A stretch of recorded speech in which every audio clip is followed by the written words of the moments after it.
వీర జవాన్ మురళీ నాయక్ అంత్యక్రియల వేళ దేశవ్యాప్తంగా ఉన్నటువంటి ప్రతి భారతీయులు కూడా కంటతడి పెట్టుకున్నారు. ముఖ్యంగా రెండు తెలుగు రాష్ట్రాలు అదేవిధంగా ఆంధ్ర రాష్ట్రం అంతా కూడా కన్నీటి సంద్రంలో మునిగిపోయారు.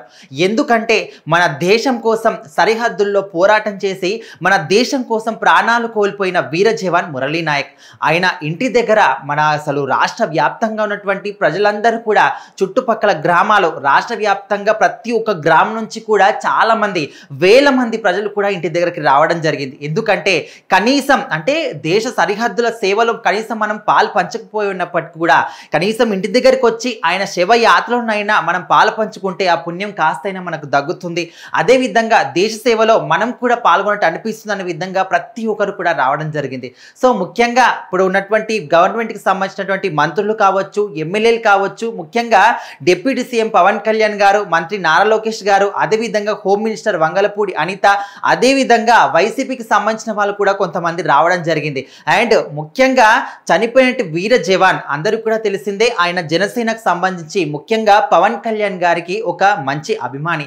సో ఆయన వచ్చినప్పుడు కుటుంబ సభ్యులందరూ కూడా పవన్ కళ్యాణ్ గారిని హత్తుకొని భావోద్వేగానికి లోనయ్యారు. అదేవిధంగా పవన్ కళ్యాణ్ గారు కూడా వాళ్ళ బాధ చూడలేక మన దేశం కోసం ప్రాణాలు ఇచ్చిన ఒక సైనికుడు, అది కూడా జన సైనికుడా అనే విధంగా ఆయన కూడా కంటతడి పెట్టుకోవడం జరిగింది. అదేవిధంగా నారా లోకేష్ గారు కూడా కంటతడి పెట్టుకోవడం జరిగింది. అంటే ఓన్లీ వీళ్ళనే కాదు, దేశవ్యాప్తంగా ఎవరమైనా కూడా ప్రతి భారతీయులు కూడా మన కోసం ఒక వీర జవాన్ ప్రాణాలు కోల్పోయారంటే ప్రతి ఒక్కరు కూడా ఖచ్చితంగా కంటలో నీళ్లు వస్తూ ఉంటాయి.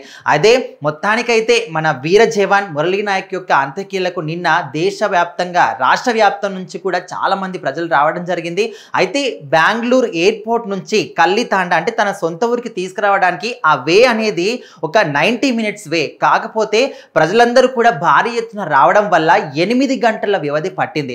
సో దారి పొడవునా అందరూ కూడా వీర జవాన్లకి, చనిపోయినటువంటి మన వీర జవాన్ మురళీ నాయక్ పార్థివ దేహానికి అందరూ కూడా పూల వర్షం కురిపిస్తూ మా కోసం ప్రాణాలు అర్పించావు, ఇప్పుడు మీకోసం మేము పూల బాట వేస్తున్నాం అనే విధంగా అందరూ కూడా నివాళులు అర్పించడం జరిగింది. సో మొత్తానికి ప్రజెంట్ అయితే దీనికి సంబంధించి అందరూ కూడా మన మురళీ నాయక్ గురించి ఎక్కడైతే తన ఆత్మ ఏ లోకంలో ఉన్నా కూడా ఖచ్చితంగా తన ఆత్మకు శాంతి చేకూరాలని కోరుకుంటున్నామని, జై హింద్ అని చెప్పేసి తన ఫోటోలు అందరూ కూడా షేర్ చేస్తూ ఉన్నారు.